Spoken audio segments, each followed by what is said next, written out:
Hello everyone,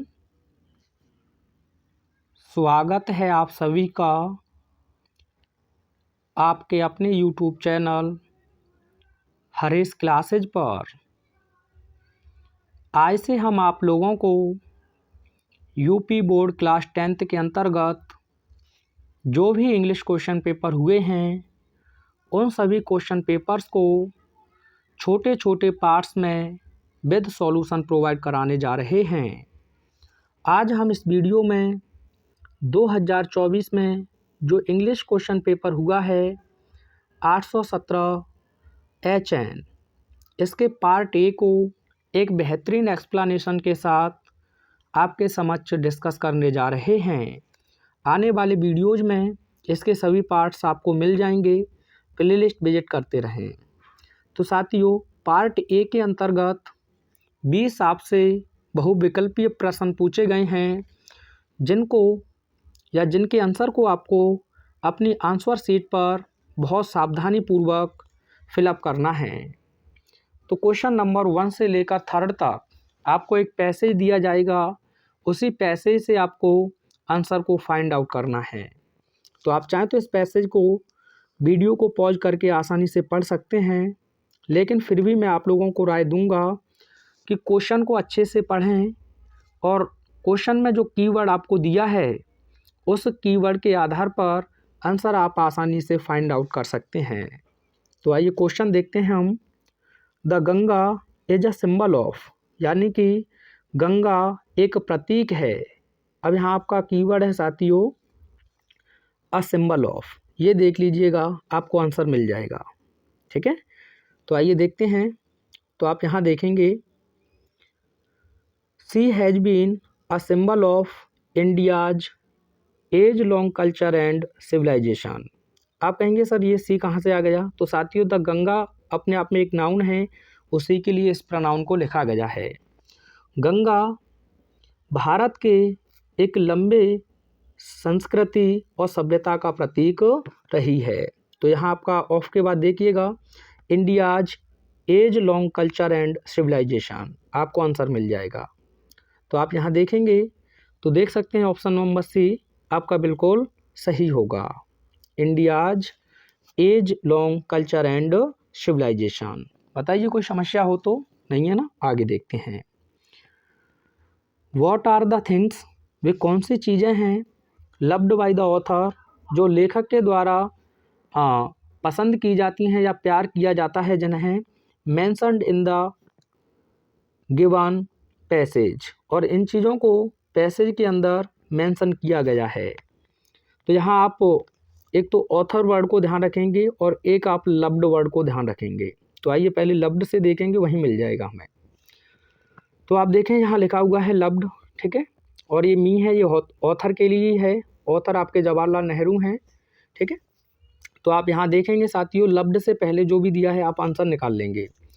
तो she reminds me of the snow covered peaks and the deep valleys of the Himalayas, ये वो चीज़ें हैं जिन्हें लेखक के द्वारा क्या किया जाता है, पसंद किया जाता है सो मच। ठीक है, इस प्रकार से जोड़ के आपको दिए तो ये आपका आंसर हो जाएगा। तो आप ऑप्शन देखिएगा, तो देखेंगे तो आप फर्स्ट ऑप्शन को पाएंगे the snow covered peaks and the valleys of the Himalayas.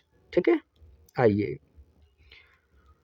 अगला क्वेश्चन है आपका which word in the passage is opposite of victory. यहाँ जो विक्ट्री शब्द है जिसका मतलब होता है विजय, इसका आपको अपोजिट यानी कि विलोम शब्द बताना है, एंटोनियम्स बताना है। तो आइए देखते हैं। विक्ट्री माने विजय है, तो डिफीट यहाँ देख लीजिएगा, तो आप कहेंगे ये लिखा हुआ है डिफीट। ठीक है, ये हो जाएगा आपका। तो आइए देखते हैं कहाँ है ये डिफीट। तो फर्स्ट ऑप्शन में ही आप देख सकते हैं, तो ऑप्शन नंबर इसमें फर्स्ट सही हो जाएगा। लेकिन यहाँ ट्रिम्फ की बात करें तो इसका मतलब भी विजय होता है, ओवरकम इसका मतलब भी जीतना होता है। तो ये विक्ट्री के क्या हो जाएंगे साथियों, सिनोनियम्स हो जाएंगे। सिनोनियम्स यानी कि मीन्स पूछ ले आपसे, क्या पूछ ले, मीन्स का मतलब होता है पर्यायवाची। ठीक है, और यहाँ रूइन की बात करें तो इसका मतलब होता है बर्बाद कर देना, तो डेस्ट्रॉय हो जाएगा इसका सिनोनियम्स, क्या हो जाएगा, डेस्ट्रॉय। ठीक है, ये आप ध्यान रखेंगे। आइए आगे देखते हैं। यहाँ क्वेश्चन नंबर 4 से 8 तक आपको फिर सही ऑप्शन का चुनाव करना है। तो फर्स्ट क्वेश्चन है आपका द बेल खाली जगह बिफोर दे रीच्ड, यानी कि उनके पहुँचने से पहले घंटी बज चुकी थी। यहाँ कॉन्सेप्ट लिख लीजिए, कभी नहीं भूलेंगे। बिफोर एक कंजंक्शन के रूप में आया हुआ है और यह दो सेंटेंसेज को जोड़ रहा है।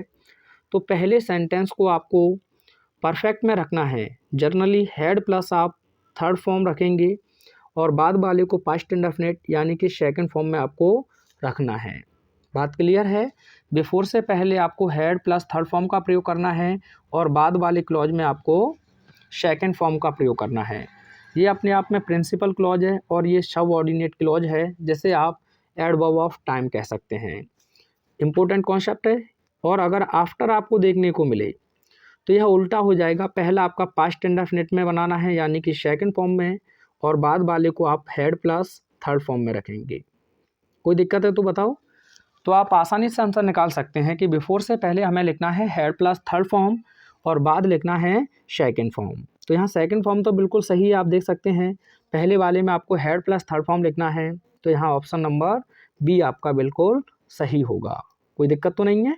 आगे देखिए, ही स्लेप्ट खाली जगह अ ग्रीन ट्री, यानी कि वह एक हरे पेड़ के नीचे सो गया। अब के नीचे, किसी के नीचे की बात कर रहे हैं, सतह की, तो आपको ध्यान रखना है स्पेस होना चाहिए, बिल्कुल से दब जाएगा तो फिर समस्या हो जाएगी। तो अंडर, ठीक है। अगर हम बात करें अबाउट की, तो साथियों ये एक ज़बरदस्त है।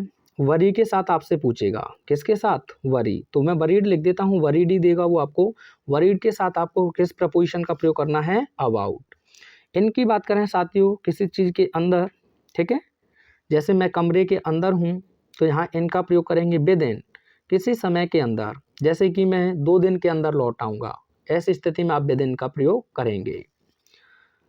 आगे आपसे कह रहा है कि जो सेंटेंस दिया है इसे रीअरेंज करना है, यानी कि एक मीनिंगफुल और करेक्ट अरेंजमेंट में रखना है। तो क्वेश्चन है आपका, loves my to share toys brother his. तो इसमें सब्जेक्ट देखिए, तो माई ब्रदर होगा, वही देख लीजिएगा। ये हो नहीं सकता है, ठीक है, ये हो नहीं सकता है, तो ये आंसर हो जाएगा माई ब्रदर, सब्जेक्ट हो जाएगा, लव्स वर्ब हो जाएगी, टू प्रीपोजिशन, आप इन्फिनेटिव भी कह सकते हैं शेयर को, हिज टॉयस इसका ऑब्जेक्ट हो जाएगा, यानी कि मेरा भाई अपने खिलौनों को टू शेयर करता है, लव्स यानी कि प्रेम के साथ, ठीक है। आगे देखिए, आगे आपको बताना है which of the following words is misspelled, इनमें से कौन सा एक ऐसा शब्द है जो गलत है। अगर बात करें साथियों, एक्सेप्ट बिल्कुल सही लिखा हुआ है। एक्सेप्ट माने स्वीकार करना होता है। एक्नॉलेज आप इसका सिनोनिम्स लिख सकते हैं। एक्सेप्ट CDS में इसका पार्ट्स ऑफ स्पीच आपसे पूछा था। एक्सेप्ट अपने आप में यहाँ एक प्रीपोजिशन है और स्पेलिंग इसका बिल्कुल सही है, ठीक है। इसका मतलब होता है के शिवाय। यहाँ बात करें एक्सपेक्ट, ये मीनिंग आपका गलत है और जो गलत है वही सही है। क्यों? क्योंकि उसने गलत ही हमसे पूछा है। एस्पेक्ट माने होता है साथियों किसी चीज़ की उम्मीद होना, तो ये होती है इसकी स्पेलिंग। सही से देख लीजिएगा। वैसे ही आप ध्यान लगाते, यहाँ भी ई है, यहाँ भी ई है, यहाँ भी ई है, तो यहाँ ए है, तो यही हमारा गलत है और जो गलत है वही सही है क्योंकि उसने गलत ही पूछा है। एक्सेप्ट ये अपने आप में बिल्कुल सही है, इसका मतलब होता है पक्ष या पहलू, ठीक है, पहलू आप कहेंगे तो ज़्यादा बेहतर रहेगा। आइए आगे देखते हैं। यहाँ आपको fill in the gap with a suitable preposition, एक उपयुक्त प्रीपोजिशन के माध्यम से जो खाली जगह दी है उसे आपको भरना है। तो वी आर प्राउड खाली जगह अवर कल्चर। साथियों प्राउड के साथ फिक्स प्रीपोजिशन है आपका ऑफ, तो क्या लगाएंगे आप? ऑफ का प्रयोग करेंगे। अब आता है आपके पास में फ्रॉम, मोस्ट इम्पोर्टेंट है, तो आप यहाँ ध्यान रखेंगे। सफ़र हो गया, किसी चीज़ से आप पीड़ित हैं, वहाँ आप फ्रॉम का प्रयोग करेंगे। अगर मैं बात करूँ प्रोहिबिटेड हो गया, एक वर्ड आपसे ये भी पूछा है 2024 में, प्रिवेंट। प्रिवेंट माने भी होता है किसी चीज़ को, किसी कार्य को करने से रोकना, ठीक है, तो फ्रॉम यहाँ रहेगा। तो सफ़र के साथ आप फ्रॉम का प्रयोग करेंगे, प्रिवेंट के साथ आप फ्रॉम का प्रयोग करेंगे, प्रोहिबिटेड के साथ आप फ्रॉम का प्रयोग करेंगे, ठीक है। अब यहाँ ऑफ प्राउड के साथ तो आपका रहेगा, साथ ही साथ एक वर्ड और ध्यान रखें, मेड। ये दोनों बहुत पूछे जाते हैं, मेड के साथ भी आप ऑफ प्रीपोजिशन का प्रयोग करेंगे, ठीक है। क्वेश्चन नंबर 9 और 10 आपको नीचे जो पैसे दिया है इसे पढ़ना है, फिर आंसर निकालना है। तो मैडम राइट द बस से है, इसका राइटर का नाम आप मुझे कमेंट में बताएंगे, आप इसे पढ़ सकते हैं। मैं सीधा क्वेश्चन नंबर 9 की तरफ लेके चलता हूँ। तो यहाँ कह रहा है the town was from Bholi's village, यानी कि जो कस्बा था वो बल्ली के गांव से दूर था। कितना था ये आपको बताना है। तो यहाँ आप पढ़ेंगे तो ये लिखा हुआ है 6 माइल्स फ्रॉम हर विलेज, कितने मील दूर था। तो आप कहेंगे सर 6। तो कौन सा ऑप्शन सही होगा इसमें। तो आपका आंसर हो जाएगा सी ऑप्शन। अगला क्वेश्चन देखिए, the fair of the bus, यानी कि बस का किराया वॉज था 1 वे, एक तरफ से, कितना किराया था। तो आइए देखते हैं। यहाँ फिर देखें पैसे से तो आप ये देख सकते हैं कितना था 30 पैसे 1 वे। ठीक है, तो क्या हो जाएगा इसमें आंसर, आप बताइएगा ज़रा। तो आप कहेंगे सर 30 पैसे, ऑप्शन नंबर ए आपका बिल्कुल करेक्ट है। आइए आगे देखते हैं। क्वेश्चन नंबर 11 और 13, यानी 11, 12 और 13 ये भी आपको बुक से पूछे गए हैं, जिनके आपको MCQs पता होना चाहिए। तो Mandela became the first black president of a new nation, जो मंडेला थे वे एक नए राष्ट्र के प्रथम अश्वेत राष्ट्रपति बने। तो इसमें आपको समय बताना है। तो आप जानते हैं 1994, यानी कि 1994 में। तो ऑप्शन नंबर सी आपका इसका बिल्कुल सही होगा। आगे, Lencho wrote a letter to God asking for, Lencho ने भगवान को एक पत्र लिखा था आस्किंग फॉर, मांगते हुए पीजॉज, कितने तो सभी को पता होगा 100, यानी कि 100 पीजॉज। आप मुझे बताएंगे क्यों मांगे थे उसने, ये क्वेश्चन भी पूछा है। वल्ली वॉज खाली जगह ईयर ओल्ड गर्ल, यानी कि जो बल्ली थी वर्ष की लड़की थी। तो आप सभी जानते हैं 8 वर्ष की थी। तो यहाँ ऑप्शन सी आपका बिल्कुल सही होगा। आगे ये फायर एंड आइस पोयम है, इसके पोइट का नाम आप मुझे बताएंगे कमेंट में। तो आइए क्वेश्चन भी यही पूछ लिया है, who is the poet of the poem fire and ice. Fire and ice के जो पोइट हैं वो आप जानते हैं रॉबर्ट फ्रॉस्ट हैं। डस्ट ऑफ स्नो के पोइट कौन हैं, आप मुझे कमेंट में बताएंगे, किसके, डस्ट ऑफ स्नो के। अब इसमें कह रहा है what does the poet compare fire with, या जो कवि हैं उन्होंने फायर को किसके साथ कंपेयर किया है, तुलना किया है। तो आपको ये बताना है। तो साथियों फायर का जो कंपैरिजन किया है वो डिजायर से किया है। किससे किया है, डिजायर से, क्योंकि एक सिंबॉलिक पोयम है ये। और आपसे पूछ ले कि आइस का कंपैरिजन किससे किया है, क्योंकि पूछ सकता है, तो आप आइस का कंपैरिजन बताएंगे हेट्रेड। क्या बताओगे, हेट्रेड। आइस का कंपैरिजन हेट्रेड से और फायर का डिजायर से। ठीक है, आगे देखिए। यहाँ फिर आपको सही विकल्प चुनना है क्वेश्चन नंबर 16 से 20 तक। तो ये आपके ज़्यादातर शायद सप्लीमेंट्री से हैं।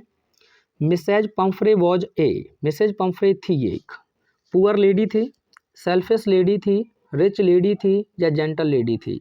पुअर लेडी ये शब्द आया जरूर है, लेकिन वो बेचारी के सेंस में आया है। वो वास्तव में कैसी लेडी थी, एक रिच लेडी थी, यानी कि एक धनी महिला थी।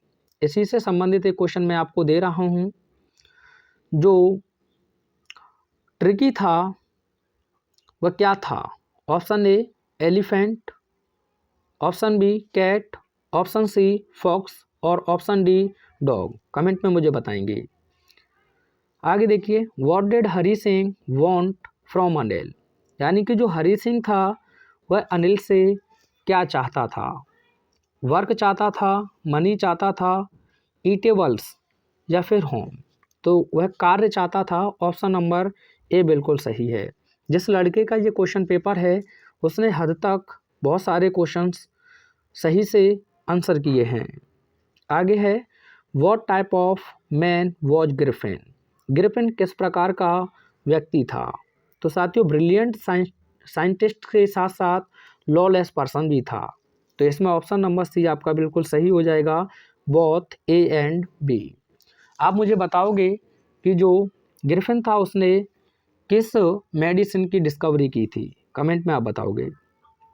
क्वेश्चन नंबर 19 आपका, what did Ebright start collecting in childhood, Ebright ने बचपन में क्या एकत्रित करना शुरू कर दिया था?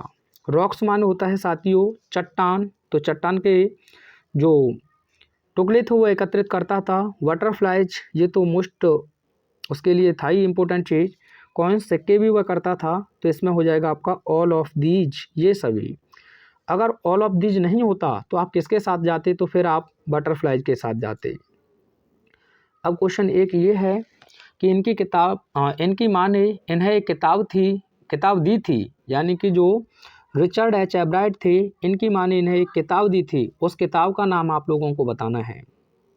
ठीक है, तो बताइए क्या है? The Travels of Monarch X, important question है। Question number 20, what was Bholi's real name? Bholi का वास्तविक नाम क्या था? प्रिया था, गीता था, सुलेखा था या सीता? तो इसका सही नाम था आपका सुलेखा, ये इसका वास्तविक नाम था साथियों। आप मुझे बताओगे जो नंबरदार रामलाल था उसके कितने पुत्र और पुत्रियां थीं? तो आपका आंसर होगा 7, जिनमें से 4 पुत्रियां थीं और 3 पुत्र थे। ठीक है, 4 पुत्रियां थीं और 3 पुत्र थे। सबसे बड़ी पुत्री का नाम क्या था? आप ये मुझे कमेंट करके बताएंगे।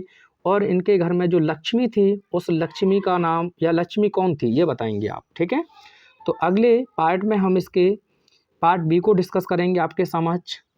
मिलते हैं नेक्स्ट वीडियो में। वीडियो कैसा लगा ये अवश्य बताएंगे। Thanks for watching.